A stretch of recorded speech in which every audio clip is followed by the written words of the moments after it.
শাহজাহান খানের আদালত বার্তা। আমি নিশ্চিত যে এই নিউজটা দেখার পরে অথবা এই বক্তব্য শোনার পরে জাতীয় নাগরিক পার্টির সমন্বয়ক ডক্টর ইউনূস অথবা এই সরকারে যারা আছেন তারা সকলে এক ধরনের টেনশনে পড়ে গেছেন। এদের বিচার কি করা যায় সেই ভয়ে দিনরাত তাদের একটা সময় কাটছে। আওয়ামী লীগ ফিরে আসবে, আওয়ামী লীগ আবার ইমপ্লিমেন্ট হবে তো এক ধরনের নীরবতা। একদম আওয়ামী লীগ টপ লেভেল থেকে সবাই ছিল, বাংলাদেশের মাটিতে কেউ কোনো কথা এ লেভেলে বলে নাই।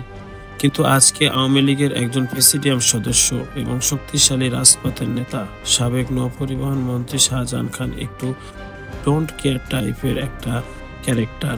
রাজপথে একদম কাঁচা থাইকা আজকের দিনে পাইকা তিনি এই জায়গায় এসেছেন।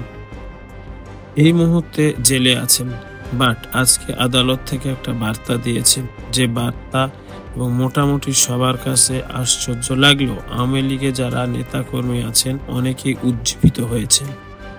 কারাগার থেকে শাহজাহান খানের বার্তা, কারাগার থেকে মুক্তি পেয়ে দেশের শান্তি শৃঙ্খলা ফিরিয়ে আনা এবং আগামী জাতীয় নির্বাচনে যেন অংশগ্রহণ করতে পারেন এজন্য দোয়া চেয়েছেন আওয়ামী লীগের প্রেসিডিয়াম সদস্য সাবেক নৌপরিবহন মন্ত্রী শাহজাহান খান।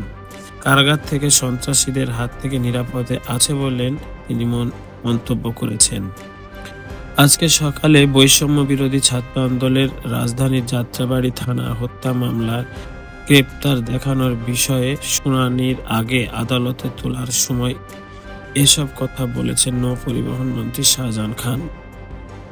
সকাল 10:06 ঢাকা মেট্রোপলিটন ম্যাজিস্ট্রেট আদালতে তোলা হয় আনিসুল হক, শাহজাহান খান, কামাল মজুমদার, আতিকুল ইসলাম, সুলাইমান সেলিম সহ অনেকেই।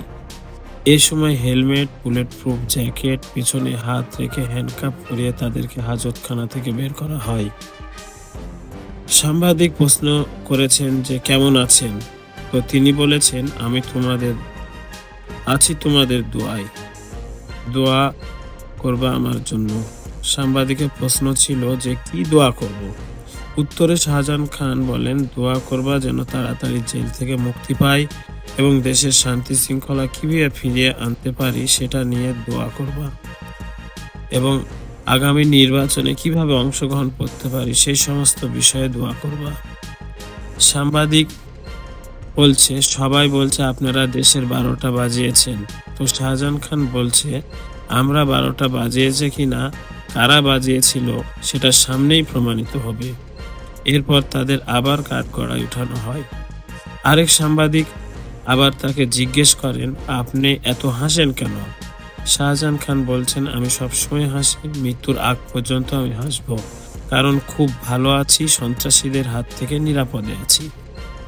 তার মানে আওয়ামী লীগ নিয়ে যারা চিন্তা ভাবনা করছেন, আওয়ামী লীগের যারা ঊর্ধ্বতন নেতা আছেন, প্রেসিডিয়াম সদস্য অথবা আরো এরকম বড় বড় পদে থাকা মানুষের মেন্টালিটি কি পরিমাণ শক্ত বুঝতে পারছেন।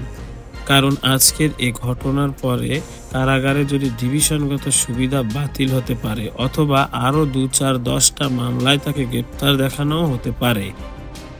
স্বপ্ন অনেক বড় দেখেছেন শাহজাহান খান, বাট তার এই স্বপ্ন বাকিদের জন্য দুঃস্বপ্ন হিসেবে কাজ করবে। দেখা যাক কি হয়। ভালো থাকেন, আল্লাহ হাফেজ, দেখা হবে অন্য কোনো ভিডিওতে।